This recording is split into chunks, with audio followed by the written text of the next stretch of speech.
नमस्कार प्यारे साथियों, मेरा नाम अभिषेक तिवारी है और आज हम सभी लोग पढ़ने जा रहे हैं विशेषण यानी कि एडजेक्टिव। विशेषण कहते किसको हैं?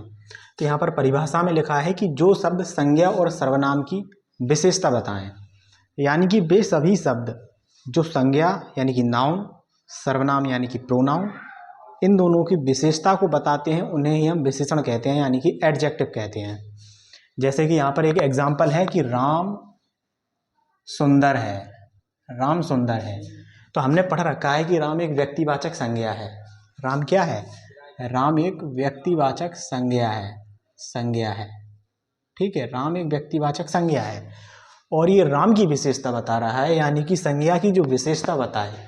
लिखा है परिभाषा में कि जो शब्द संज्ञा और सर्वनाम की विशेषता बताए उन्हें हम विशेषण कहते हैं। और यहाँ पर राम हमारा संज्ञा है, राम संज्ञा है और ये राम की ही विशेषता बता रहा है। तो सुंदर जो शब्द है ये हमारी राम की विशेषता बता रहा है, इसीलिए क्या है? ये है विशेषण। विशेषण है। समझ में आया आप लोगों को? यानी कि जो शब्द संज्ञा और सर्वनाम की विशेषता बताएं उन्हें ही हम विशेषण कहते हैं। और यहाँ पर राम हमारा व्यक्तिवाचक संज्ञा है और राम व्यक्तिवाचक संज्ञा है, और चूंकि ये राम की विशेषता को बता रहा है यानी कि ये संज्ञा की विशेषता को बता रहा है, इसीलिए यह विशेषण हो गया। अब हम देखते हैं कि विशेषण के भेद कितने होते हैं। तो विशेषण दो टाइप से हम इनको डिवाइड कर सकते हैं। पहला है स्थान के आधार पर। किसके आधार पर? स्थान के आधार पर। ये दो प्रकार के होते हैं, उद्देश्य विशेषण और विधेय विशेषण। दूसरा हम देखते हैं इनको रचना के आधार पर। तो रचना के आधार पर ये मेनली 4 टाइप्स के होते हैं। कितने टाइप्स के होते हैं? ये 4 टाइप्स के होते हैं रचना के आधार पर। संख्यावाचक विशेषण, परिमाणवाचक विशेषण, गुणवाचक विशेषण और सार्वनामिक विशेषण। तो हम सभी लोग फिर से इसको रिवीजन करते हैं कि विशेषण की परिभाषा क्या है। यानी कि जो शब्द संज्ञा और सर्वनाम की विशेषता बताएं उन्हें हम विशेषण कहते हैं। और यहाँ पर लिखा हुआ है कि राम सुंदर है, तो राम व्यक्तिवाचक संज्ञा हो गई हमारी, और ये व्यक्तिवाचक संज्ञा हो गई तो ये संज्ञा है। और संज्ञा की जो विशेषता बताए यानी कि संज्ञा है राम और राम की विशेषता है कि ये सुंदर है। तो हमारा सुंदर कौन सा शब्द आ गया? सुंदर हमारा शब्द आ गया विशेषण। और इसके बाद हमने देखा विशेषण के भेद। तो विशेषण दो रूप से होते हैं, कि स्थान के आधार पर, रचना के आधार पर। स्थान के आधार पर ये 2 प्रकार के होते हैं, उद्देश्य विशेषण और विधेय विशेषण। रचना के आधार पर ये मेनली 4 टाइप्स के होते हैं, संख्यावाचक, परिमाणवाचक, गुणवाचक और सार्वनामिक विशेषण। तो अब हम सभी लोग इनके टाइप्स को अच्छे से कवर करेंगे। किसके आधार पर? स्थान के आधार पर। स्थान के आधार पर ये कितने प्रकार के होते हैं? ये मेनली 2 टाइप्स के होते हैं। तो इनका हम पहला देखते हैं, उद्देश्य विशेषण। उद्देश्य विशेषण। उद्देश्य विशेषण में क्या है कि इसमें जो विशेषण है, विशेषण यानी कि जो विशेषण होते हैं वो पहले आते हैं और जो विशेष्य होते हैं, क्या होते हैं? विशेष्य, वो बाद में आते हैं। आप समझ रहे हैं? उद्देश्यवाचक विशेषण यानी कि जिसमें कोई भी सेंटेंस हो, यदि उसमें विशेषण है तो विशेषण पहले आए और विशेष्य बाद में आए। जैसे कि हम इसका एग्जाम्पल लेते हैं। एग्जाम्पल में हमने रखा कि लाल तरबूज।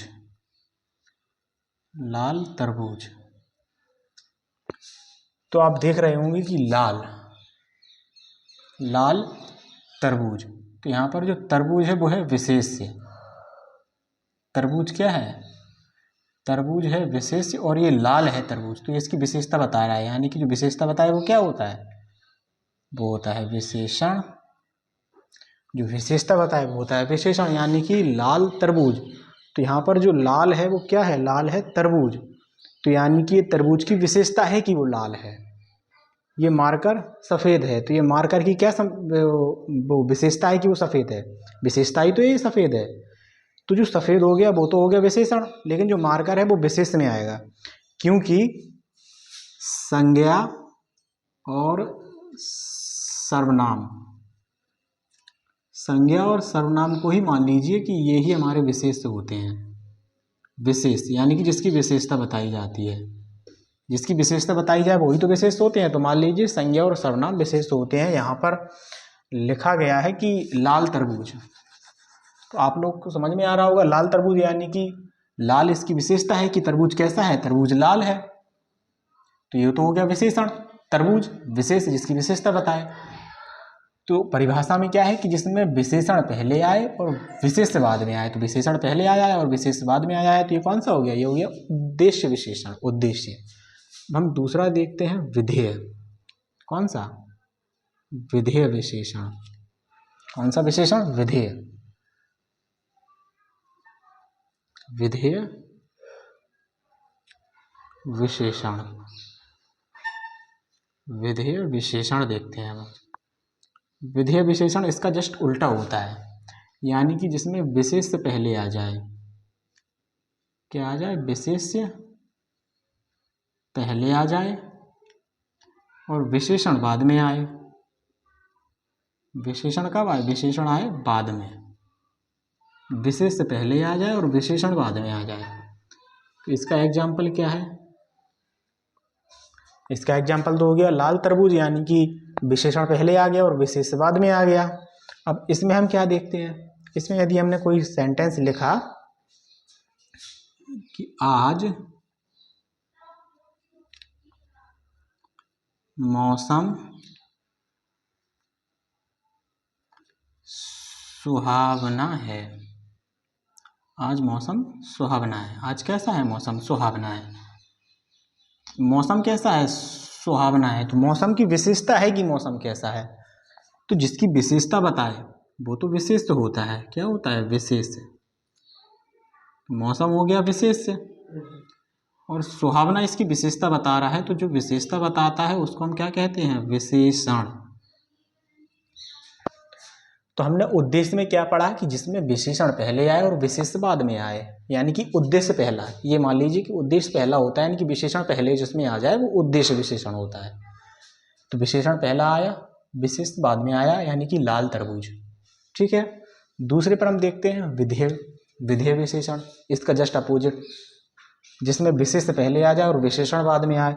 यानी कि हमने सेंटेंस लिखा आज मौसम सुहावना है, तो मौसम की विशेषता है कि वो सुहावना है, तो जो विशेषता बताए वो तो विशेषण हो गया, और जो जिसकी विशेषता बताए वो विशेषण हो गया, यानी कि इसमें विशेष से पहले आ गया, विशेषण बाद में आ गया, तो ये विधेयवाचक यानी कि विधेय विशेषण हो गया। अब हम दूसरा देखते हैं कि सांप काला है, एक सेंटेंस है कि सांप काला है, तो काला क्या है, सांप है, तो सांप की विशेषता क्या है कि वो काला है, यानी कि सांप की विशेषता है कि वो काला है।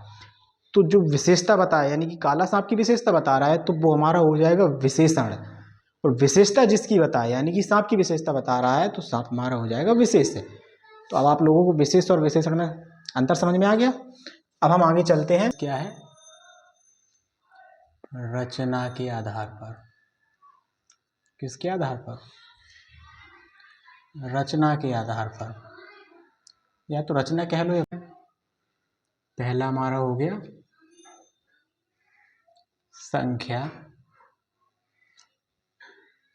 वाचक विशेषण। कौन सा, पहला हमारा हो गया संख्यावाचक विशेषण, जिसमें संख्याएं हों, क्या हों, संख्याएं। नाम ही समझ में आ रहा होगा, जिसमें संख्याएं हों, संख्याएं बोलो, जैसे पहला, तीसरा, एक या दो, मतलब संख्याओं का बोध हो जिसमें। अब जैसे हम एग्जाम्पल देखते हैं कि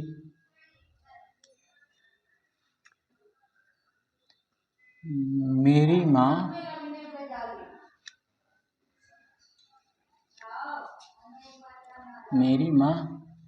दो पेंसिल लाई, तो यहाँ पर ये संख्या है, कितनी पेंसिल लाई, तो दो पेंसिल लाई, दो यहाँ पर क्या हो गया, संख्या हो गया, तो ये किस में आएगा, ये संख्यावाचक विशेषण में आएगा। जैसे हम दूसरा कह लो कि मेरे पास 3 सेब हैं, 1 2 3, यानी कि ये सब संख्याओं को ही तो दर्शा रहे हैं। तो ये कौन सी कैटेगरी में आ जाएंगे? ये आ जाएंगे संख्यावाचक विशेषण में। लेकिन हम देखते हैं कि संख्यावाचक विशेषण भी 2 टाइप्स के होते हैं। एक होते हैं अनिश्चित, अनिश्चित, और एक होते हैं निश्चित, निश्चित। निश्चित जो होते हैं जिसमें जैसे मैंने मान लिया कि मेरे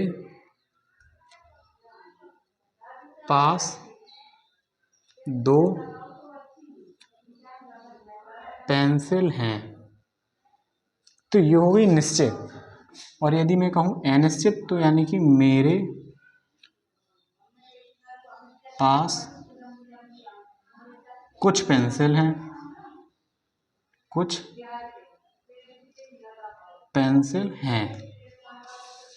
संख्यावाचक विशेषण 2 टाइप्स के होते हैं, एक होता है निश्चित और एक होता है अनिश्चित। निश्चित यानी कि जिसमें निश्चित हो कि मेरे पास 1 पेंसिल है, तो ये निश्चित है मेरे पास 1 ही पेंसिल है। यदि मैं कहूँ कि मेरे पास 2 पेंसिल हैं, राहुल के पास 4 पेंसिल हैं, तो ये निश्चित है कि पेंसिल 2 हैं या 3 हैं या 4 हैं। अनिश्चित जिसमें पता ना हो, यानी कि मेरे पास कुछ पेंसिल हैं, मुझे पता नहीं है कि वो कितनी है, या राहुल के पास कुछ पेंसिलें हैं लेकिन वो पता नहीं है कितनी है। तो किस में आएगा? ये आएगा अनिश्चित में और ये आएगा निश्चित में। तो हमने किसको देख लिया? हमने देख लिया संख्यावाचक विशेषण को, जो संख्याएं हों, जिसमें जो संख्याओं का बोध कराए। एग्जाम्पल, मेरी माँ 2 पेंसिल लाई मेरे लिए, तो 2 पेंसिल लाई, इसमें 2 संख्या है, इसमें भी 2 संख्या है, मेरे पास 2 पेंसिल है, इसमें यानी कि कुछ है, कुछ है, तो यानी कि अनिश्चितवाचक संख्या विशेषण में चला जाएगा ये। तो इसके बाद हम दूसरा देखते हैं। दूसरा हमारे पास कौन सा है? यानी कि दूसरा आएगा परिमाणवाचक विशेषण। कौन सा?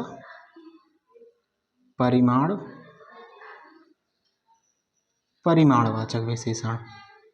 परिमाणवाचक विशेषण में क्या आता है हमारा? यानी कि हम परिमाणवाचक की यदि बात करें कि परिमाणवाचक विशेषण, तो इसमें आएगा जैसे लीटर में कोई चीज़ मापते हैं हम, यानी कि माप तौल का आता है। इसमें किसका आता है?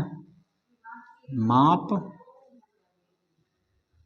तौल की चीज़ें आती हैं इसमें, माप तौल की चीज़ें, माप तौल की चीज़ें। एग्जाम्पल यदि हम देखें इसका यदि एग्जाम्पल देखें तो 2 लीटर दूध दे दो, 2 लीटर दूध दे दो, तो 2 लीटर ये मापा जाता है, ये संख्या नहीं है, ये मापा जाता है। 2 लीटर 3 लीटर ये लीटर में मापा जाता है, तो इसीलिए किस में आएगा? ये आएगा परिमाणवाचक में। अब यहाँ पर परिमाणवाचक के भी 2 टाइप्स होते हैं, सेम इसी के जैसे। एक होता है निश्चित, निश्चित, और एक होता है अनिश्चित। एक होता है निश्चित और एक होता है अनिश्चित। निश्चित यानी कि मुझे 2 लीटर दूध दे दो, ये निश्चित है कि मुझे 2 ही लीटर दूध चाहिए, यानी कि मुझे यदि तुम 2 लीटर दूध दे रहे हो तो ये निश्चित है कि मुझे 2 लीटर दूध चाहिए। लेकिन यदि मैं अनिश्चित की बात करूं तो मुझे कुछ लीटर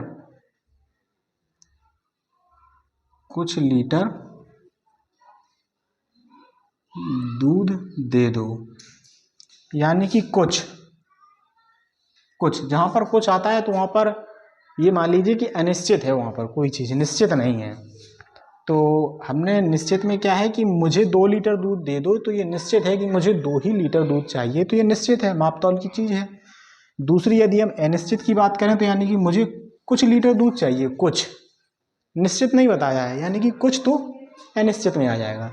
इसको हम फिर से दोबारा देखते हैं, यानी कि रचना के आधार पर 4 प्रकार के होते हैं संख्यावाचक विशेषण, जिसमें संख्याओं का बोध कराए।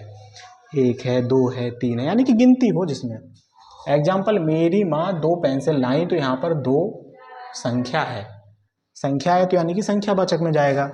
अब ये भी 2 टाइप्स के होते हैं, निश्चित और अनिश्चित। निश्चित जिसमें निश्चित हो यानी कि मेरे पास 2 पेंसिल है, ये निश्चित है, मेरे पास कुछ पेंसिल हैं, यह अनिश्चित है। इसी प्रकार हम परिमाणवाचक विशेषण पे आएंगे। इसमें माप तौल की चीज़ों का वर्णन करता है, यानी कि माप तौल होता है जिसमें। इसमें निश्चित में आएगा कि मुझे 2 लीटर दूध चाहिए, अनिश्चित में आएगा कि मुझे कुछ लीटर दूध चाहिए। तो यानी कि इसके 2 टाइप्स हो गए, संख्यावाचक विशेषण, परिमाणवाचक विशेषण। अब इसके 2 टाइप्स और रह गए हैं, हम उनको आगे देखते हैं। टाइप्स है हमारा, तीसरा हमारा टाइप्स है गुणवाचक विशेषण।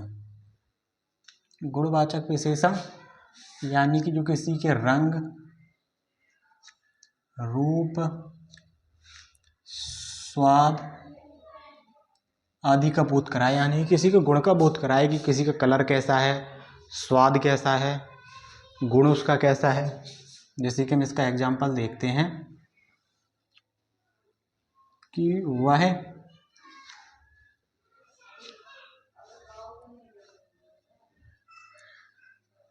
ईमानदार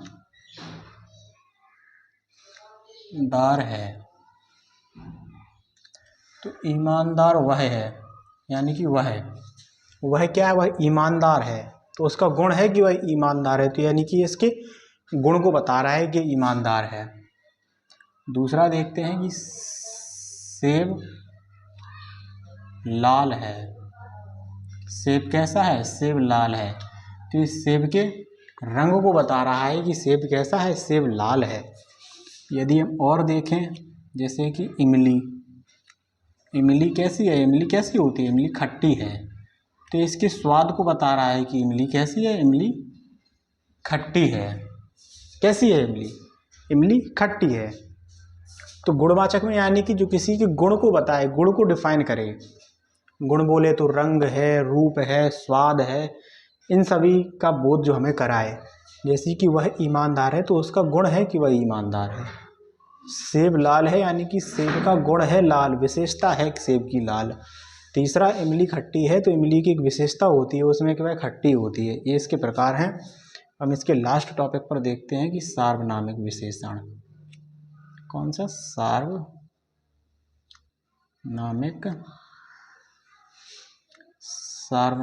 विशेषण।